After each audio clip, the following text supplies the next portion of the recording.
From Fox 13, the most powerful name in local news, this is the Fox 13 News at Noon. Hey everybody, welcome. The internet, it's a great thing. What did we ever do without it? You can Google a topic and get more than you ever imagined. But have you ever Googled, though, weight loss, get in shape?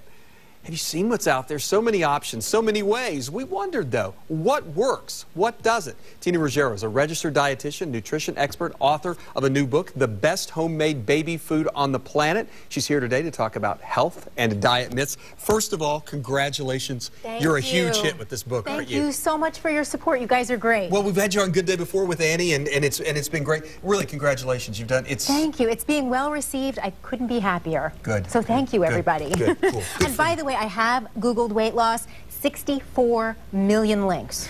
All right. Keep you busy. So we understand that there's way too much information out there, but you've got what you are your 13 diet myths, and we're just going to start and go and talk along the way, Yes, okay? 13 for Fox 13. I didn't even think about that, so that? thank you. Too much protein is bad for your kidneys. Myth. Got it. And that is a myth because in the 80s, yes, beautiful protein there. I'll beat Vanna along the way. In the 80s, scientists thought that, okay, since protein is sending a lot of blood to your kidneys, and your kidneys they're filtering all that extra blood, it has to be bad for your kidneys. But that is not the case. Recent research shows that it's perfectly fine to have protein. It doesn't put extra stress on the kidneys. But we tend to eat more than we need. So here's how to determine how much you need. Watch this. Okay, if you are, let's say, a 120-pound woman, you need 120 grams of protein a day. If you're 150-some-odd pound male and you want to become a 200-pound lean, mean fighting machine, 200 grams of protein. But again, it's not a lot. For a 120-pound woman, that's 4 ounces of fish or chicken or meat, and that's about the size of your iPhone. Okay. That's it. So there it is. They always say like a deck of cards. I know, that's so dated. We're going with the iPhone. This is all right. The 21st century example. Got it. We're moving into the 90s. Moving into the 90s. Okay, moving on. Now, here's one that's really thrown me, because I really thought I had this one down. Sweet potatoes are better for you than white potatoes, because that's one of the things you hear all the time. You eat more sweet potatoes, get rid of the white potatoes. And? Myth. Really? Yes, myth. You know what? I love both, and here's why. Sweet potatoes have a lot of vitamin A, which is great for your skin, your hair, your nails, your vision. White potatoes are a wonderful source of potassium, iron, and magnesium, all essential minerals. So, when you eat the potato, eat them in their whole form. It's when you fry them for potato chips or make those sweet potatoes into sweet potato fries, you have a problem. But they're both good. So a baked sweet potato is fine? A baked sweet potato is just fine. I had one last night. It's delicious. Just, you know, lay off the bacon and the bacon bits and the sour cream. You know what? Greek yogurt is wonderful. I love the Greek yogurt. It tastes exactly like sour cream, a little bit on your white potato with some chives. It's yummy. Eat the skin. More fiber. Natural forms of sugar are better for you than refined sugar. Myth.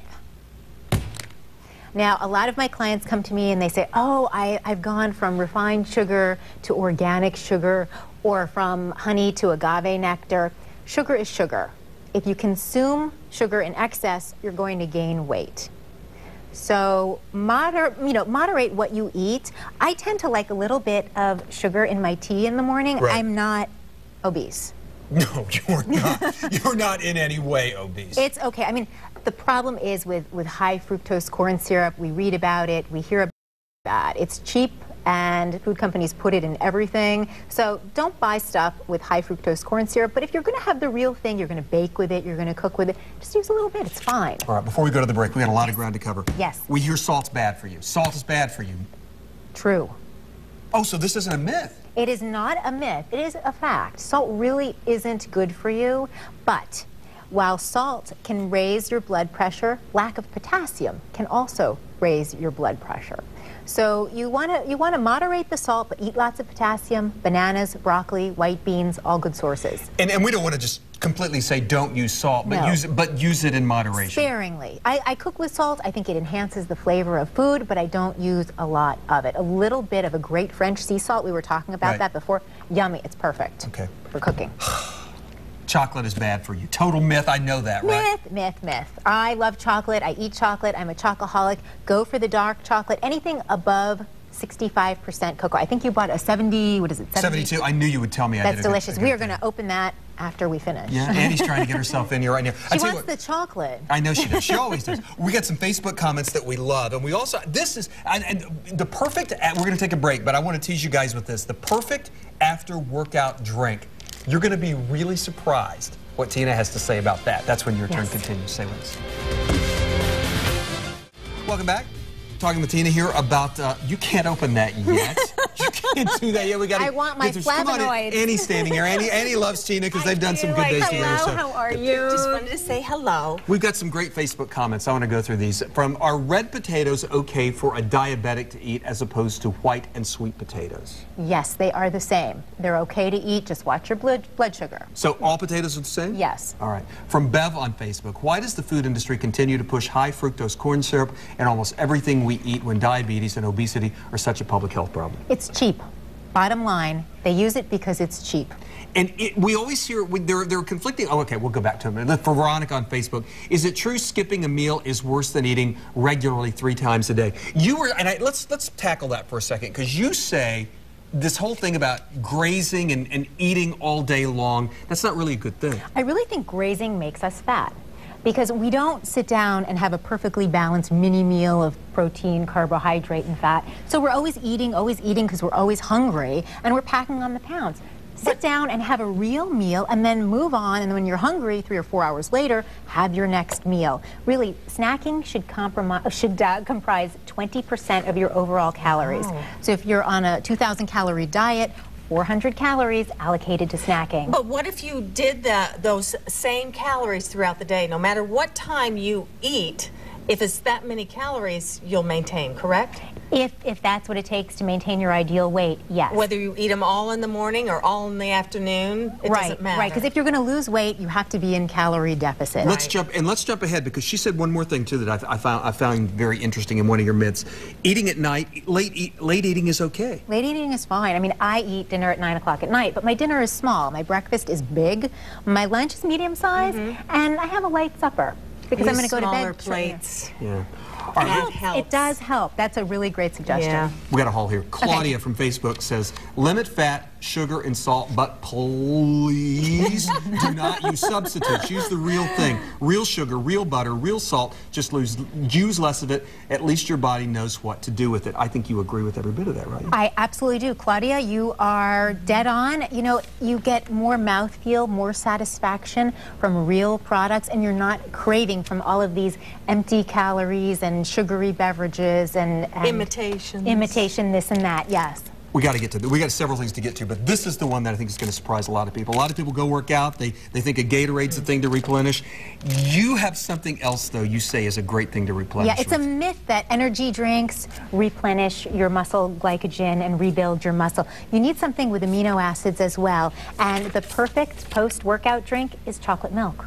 Really? And I'm not being paid to say that. I drink a lot of milk. And you're an endurance athlete, you yes, told me, right? Yes, I can ride about 100 miles in a day. So I like milk because the sugar... Tell us the story. This is how it works. The sugar from the chocolate takes the insulin in your body up a notch. The insulin brings the sugar into your muscle. That's the glycogen that's being restored. Then as you're drinking, you're consuming protein, and you're consuming casein and whey, the 2 different types of protein in milk. The whey, boom, goes right into your muscle, helping rebuild it, and the casein is absorbed more slowly, it's digested more slowly, so you have a constant stream of protein rebuilding your muscle. So when you go to work out the next day, you have your muscle glycogen, your energy, and your rebuilt muscles to pump that iron or walk, pump your arms. Skim chocolate milk, okay? Skim chocolate milk is fine. That's what I do. A nice big glass, little chocolate, you're in business. All right, we got a few more to haul through here. And we're going to get back because you have to read the news. See ya.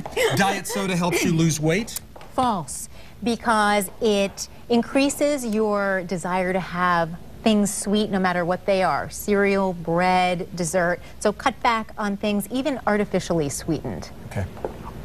Fat makes you... I got an avocado at the Publix. Charlie and I went shopping at the Publix because avocados have fat in them, right? Good fat, monounsaturated fat. So fat makes you fat? No. Fat does not make us fat. Fat is not responsible for the obesity crisis in America. Fat does not give us cellulite. Fat actually protects our organs. Fat helps us absorb vitamin A, D, E, and K. Fat strengthens our cell lining. Fat regulates our heartbeat. I can go on, but I'm not a textbook. So I'm going to say, eat a little fat. Now, it's not, an excuse to have a butterfest and go and, have bacon. But a little bit of fat goes a long way. Also keeps you full, and you won't be craving your snack. You'll be waiting for lunch, what we were talking about. Right. Okay, we got a minute left. I want to do this real fast. Organic is better for you than the traditional. This is going to cause a lot of controversy. The fact is that is a myth. Organic produce and traditionally raised produce are about the same nutrient-wise. Some studies have shown that organic produce may have more antioxidants, vitamin C, but again, it is not significant enough to change human nutrition significantly. We have covered about snacking, Yes. About grazing, try to stick to the 3 meals a day and all that sort of thing. What about this, though? What about the low-fat? You're shaking your head no already. Yeah, they take the fat out and they put sugar in. Right. So ultimately, you're getting more calories, and sometimes the lower fat products are higher in calories. So if you want something low fat, think healthy and natural, or go for something with very few ingredients on the back of the pack. That's it. We did it. We covered it. You're the best. You are the best. You rock. Tina Ruggiero, thank you. And to all of you for sharing your opinions on Facebook. Great stuff today.